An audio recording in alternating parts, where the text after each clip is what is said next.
Hey guys, welcome back to the channel. This will be part 3 on Approved Marine 496. I have the computer running already, probably, I don't know, maybe 20 minutes. I start to create a recording and I'm saving that for my files of unknown good computer. So I want to show you now, there's no more cutting, no more anything. Everything is working as it's supposed to. So now files and folders, everything is going to be good for you to see this record. Because remember, this computer, for those that one have not seen yet the two first part, they're not that long. I would recommend to go and see that if you're interested and see how the problem was arising on this computer and now running good, because these are really good values for you if you have a boat, a 496 Merc Cruiser with this PCM 0308M. This is from Mate '07 calibration. All right, so let me stop the capture. Let me save that and I'll be right back. All right, that is saved. So let me do the same thing we do on the other videos. I try usually to select some of the pits so you can see from the distance. Actually, let me select the percentage on the throttle position because that's the best we need to see in the IX position. I'm also going to show that this indeed has now 100% power. I also connected the knock sensors. These are these two extra wires that I have not running through the regional harness that I created, but that's fine. All right, so we got 100% power. We're running around 4,000 RPMs. Throttle position is at 83, 84, and we got 79% duty cycle. So of the IEC. So I'm going to bring it down to like 2,400 RPMs or so, 2,200. I'm gonna let also the map, let me select, I think I can only select 4. Let me just make sure. Nope, I actually can select one more. The manifold air pressure, I'm going to just leave as is. That is the only thing that would change is the injection milliseconds. So for what the test that I'm doing, it's not a problem. So, okay, we are in 2300. So let me bring the throttle position to around 40%. That's what I usually do. And I want to know, or I want to notice, so you can see that the IAC didn't change. The IAC, it does change based on temperature or after you are above 165 or so. Let me just, really, that happens. Come on. All right, so we got the temperature in there. So I'm going to change the temperature so you will be able to see how the IAC will change if the temperature is lower. You see, how when the IAC to 58%, if I go above, I'm going to go slower. So let me go down to 100 degrees. So we got 58.9%, and the IAC is on. Remember, this is substituted value. I got the original IAC from Memory Cruiser, and this worked exactly. So I have tested, and I know that it works good. But for the video, I don't want the humming in here, so I use just a test slide. But it works perfect, and it's no problem on that. All right, so but let me adjust the temperature as I was saying. If I can raise in the temperature, I want you to see the IAC changing in duty cycle. So if I go up to 140, 160, that's it. Now after above, let me see the sweet spot, 150, 160. I think it's 160. Yep, that's the sweet spot. The sweet spot is 160 degrees Fahrenheit for that duty cycle to be affected or not. So if you start and you see the test cold, you will have a very different IAC duty cycle. Same thing is in RPM, so I'm going to go down now to idle. So we're going to go around 650, 700 RPMs. So let's go actually 650. I'm going to slowly go in there.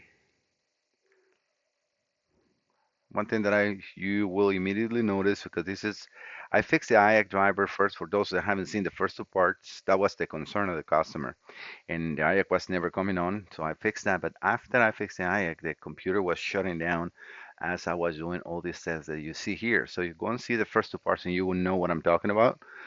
All right, so let me bring the throttle position to around 5 to 7%. And we can immediately notice how the IAC is not moving, right? So the IAC is now in 30%.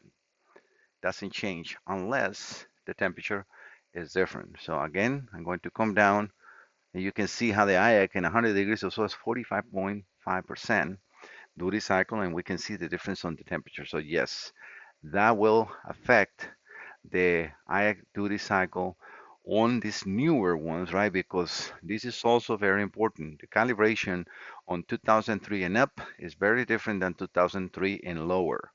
And the 496, when you have the PCM B0101, which is around 99 to 2003, 2002, the IAC after 170 degrees Fahrenheit, if I do this on this computer, right, if we go around the 160, right, the sweet spot of the temperature.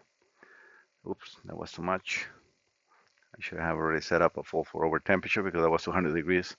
But you see, in these newer ones, it's 30% duty cycle at idle when the engine is already warm. But on the older ones, the duty cycle on the IAC will most likely go to zero. And that all depends now on the throttle calibration that the computer has for that newer or older uh, setup, right? But yeah, so we can see now, approved Marine, Wes, your computer is now fully repaired, 100% working good. I have recorded everything, so this computer is now no more problems. I'm going to raise it up now to 2,300 RPMs. And we're going to go back to the same test so we can see how, just by changing the RPMs, we can see the duty cycle changing. I'm going to go to a 2400, and now I'm going to change the throttle position accordingly around 40%. Oops, sorry. Did I change the throttle before? Yeah, I think I did. So many bits and trying to record it, sometimes I miss, and sorry if I missed that before, but you can see that the idle, or sorry, the throttle is now the one in command of the duty cycle. Is the engine speed and the temperature, right? Okay, let's go up to 4,000 RPMs. All right, so 4,200 RPMs, we can see no longer the computer switching. Everything is beautiful. Computer is working 100%. I'm going now to change the throttle to around 80 or so percent, which is what I have seen on the boats in the real life. So I'm trying to, reproduce what is happening on the boat. So we got 86.48%. And we can see, I mean, that light is, at least by my eyes in here, is getting really bright. And that's exactly what is happening because now it's almost 100% duty cycle on that IAC. But everything is now working 100%. So we got all the injectors pretty much on the same thing. We got the main power, the fuel pump, everything is 100% working. All right, guys, thank you so much. It's not a super long video, 7.5 or so minutes. I hope that you like the content that I'm trying to share in here. This is not about only repairing the computers, which I do a lot of videos that I share, replacing components. And if you like to see that, please let me know in the video, in the comments, and I might show you, how to install and replace a driver and the pre-driver. Those are, it's a technique, and you have to do practice, and you can do. But that is not all about, fixing a computer. It's about getting into what do you need to replace, right? So it's pretty easy when it's something like the IAC driver, but when you have that cycling shutting down of the computer, there is where you really need to know what you're doing. Otherwise, you will just deem a computer not repairable because you don't know how to test properly an entire computer. And that's experience in years and taking classes.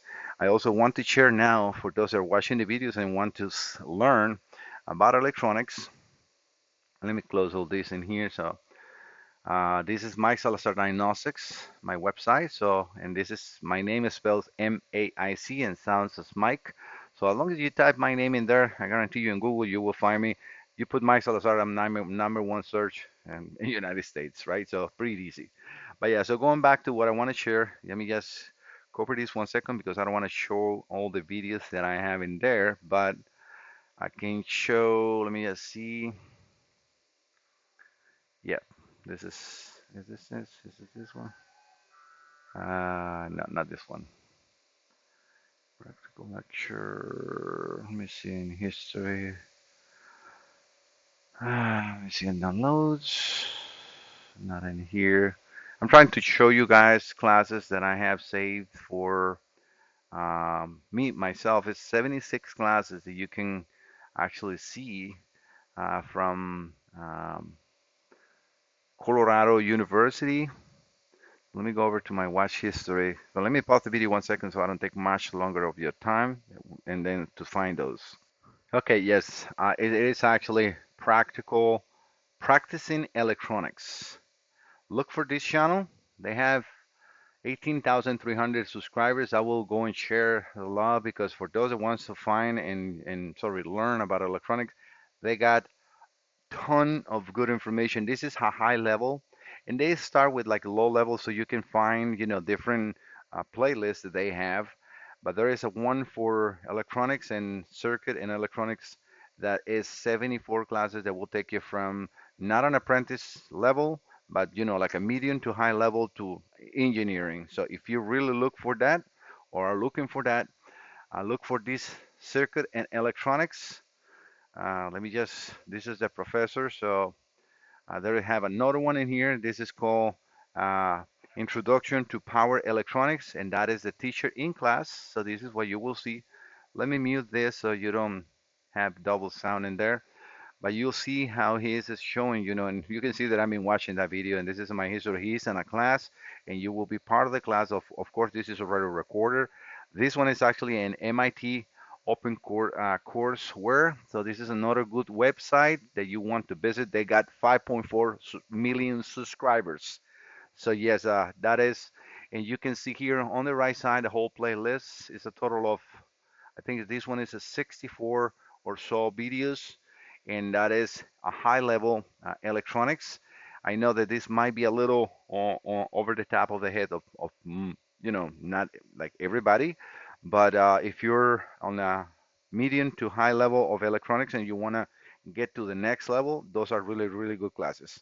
All right, guys, I'm trying to share a little bit of what I usually do in my free time that is very minimum is also study and study and study and study and study. And yes, I'm a self-taught, but not only self-taught, I take classes online, and this is what I'm trying to share. What good teachers and good classes you can find online.